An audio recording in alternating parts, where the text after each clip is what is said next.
Hello, xin chào các bạn đã quay trở lại với review 5 phút. Ở cuối tập trước, một vụ nổ chấn động đã xảy ra tại Minh Đức Đường. Do xảy ra quá mức bất ngờ nên những hồn đạo sư đang ở vị trí trung tâm vụ nổ căn bản ngay cả thời gian phản ứng cũng không có.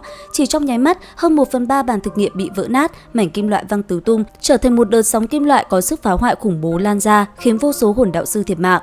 Khói bụi tan đi, những thủ phạm mặc đồ đen đã liền xuất hiện, cầm đầu là tông chủ Độc Bất Tử cùng mấy chục phong hào đấu la của bản thể tông, rất nhanh đã tấn công nơi này. Có thể nói, từ khi thành lập đến nay, chưa bao giờ Minh Đức Đường bị thiệt hại nghiêm trọng như vậy. Bởi thế, sắc mặt Kính Hồng Trần lúc này đã vô cùng phẫn nộ. Bị tập kích bất ngờ với lý do muốn ông giao ra phôi thai hồn thú 10 vạn năm, bản thể tông này hành động cũng quá ngạo mạn rồi. Chỉ trong tích tắc, vô số hồn đạo đạn pháo kích phát ra, lấy Độc Bất Tử làm trung tâm mà bạo phát. Nhóm cường giả Minh Đức Đường đi theo Kính Hồng Trần cũng khai triển hồn đạo khí của bản thân. Khoảnh khắc này đây, họ phát động những công kích cường hãn lên đạo quân bản thể tông. Hai bên kịch liệt chiến đấu, cả căn cứ ngầm vang dội tiếng gầm rú điên cuồng, tạo ra những chấn động kịch liệt. Cũng trong lúc ấy thì vụ nổ bão chấn đã khiến Hoắc Vũ Hạo bị rơi xuống dưới mặt đất của Minh Đức Đường. Trong họa đục phúc, hắn phát hiện ra nơi này là một mật thất ngầm. Đi đến cuối hành lang, một phòng thí nghiệm chứa vô số pháp trận hạch tâm và các loại hồn đạo khí cường đại đều được Minh Đức Đường cất giấu ở đây.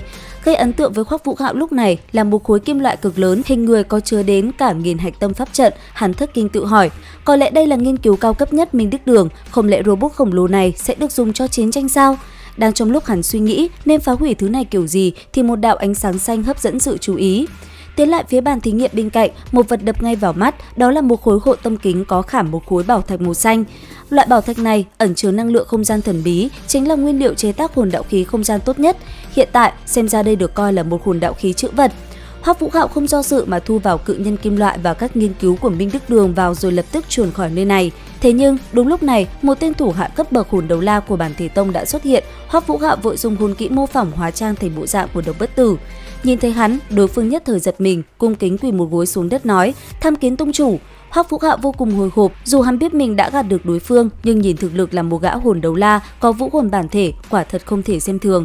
Không ngờ rằng lúc này, tên kia tâm tình phấn khởi, tay phải sờ trên người, lấy ra phôi thai hồn thú 10 vạn năm, bằng hai tay dâng lên, đưa ra trước mặt Hoắc Vũ Hạo. Hoắc Vũ Hạo cố gắng giữ tâm tình ổn định, dùng vẻ ngoài bá đạo mà tước lấy phong thần thai trong tay kẻ kia, sau đó đưa ra trước mặt nhìn thật kỹ, gật đầu, nói: "Không tồi, lần này ngươi lập công lớn, sau khi trở về chắc chắn sẽ trọng thưởng. Đi thôi, mau thoát khỏi nơi này." Vừa nói, hắn tiện tay thu luôn phong thần thai vào hồn đạo khí trữ vật, thế nhưng bất ngờ, hành động đơn giản đó lại thất bại, hồn đạo khí trữ vật căn bản không thể thu nạp hồn đạo khí cao cấp hơn.